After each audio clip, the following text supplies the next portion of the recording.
Sinampahan ng Philippine National Police ng kasong inciting to sedition ng isang patrolman matapos itong bumanat sa social media laban kay Pangulong Ferdinand R. Marcos Jr. at sa mismong pamahalaan ng Pilipinas dahil sa pagpaparesto ng ICC kay dating Pangulong Rodrigo Duterte.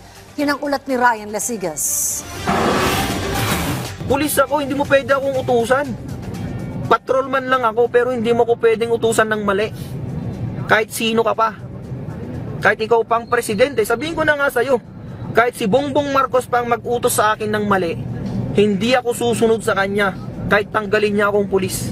Matapang na tila ba walang aatrasan. Ganito ang mga pahayag ni Patrolman Francis Steve Fontillas sa kanyang Facebook page laban kay Pangulong Ferdinand Marcos Jr. at sa mismong gobyerno ng Pilipinas.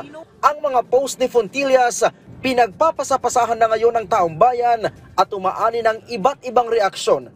Nagsimulang bumanat ang pulis matapos na arestuhin si dating Pangulong Rodrigo Duterte ng International Criminal Court or ICC dahil sa kasong crimes against humanity.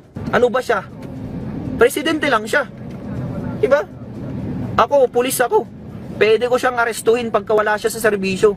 Sabi ng palasyo, ikinagulat ng Pangulo ang mga naging pahayag ni Fontillas. Dahil dito, agad sinampahan ng PNP si Fontillas ng kasong inciting to sedition. Kahit sino naman po sigurong Pangulo, mabibigla po sa tinuran ng sinasabing opisyal, uniform personnel.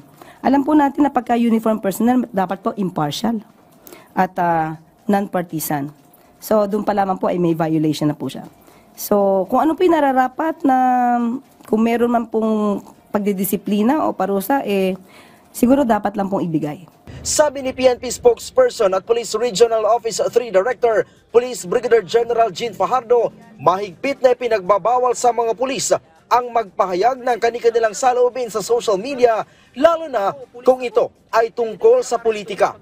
Pagkatapos pong maidokumento yung mga post po niya sa kanyang social media na nagpapahayag na i-overthrow po niya di umano itong gobyerno, pagkatapos po siyang i-caution ng isa po doon sa nag-comment po sa kanyang vlog po. At maliban pa po doon ay may mga iba pa po siyang mga naging pahayag at sa posisyon po ng QCPD, ito po ay papasok po sa inciting to sedition, kaya sinampahan na po siya ng kaso kahapon in relation po sa cybercrime law.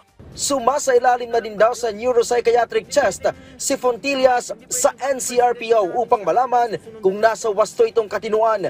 Paliwanag kasi ni Fajardo, nakitaan na niya ito ng erratic behavior at mood swing noong taong 2023 kaya't isinailalim ito sa medication.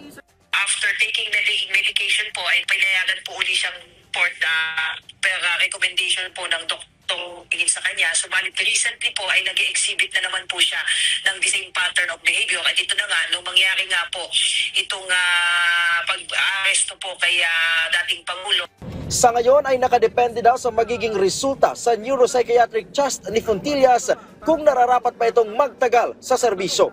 Aside from that po, yung isinampang kaso nga po at yung willful violation po niya ng mga existing policy, including po yung kanyang refusal to report physically sa kanyang unit po. Ito po, lahat po na ito ay dinokumento na po. In fact, pati po yung return to work order po na pinareceive doon po sa kanyang tahanan ay nirefuse din po niyang tanggapin.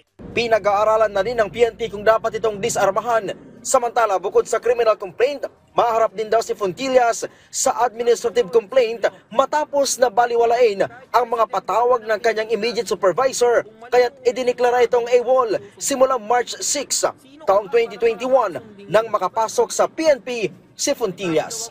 Mula dito sa Campo Crame, Ryan Lesigas para sa Pambansang TV sa Bagong Pilipinas.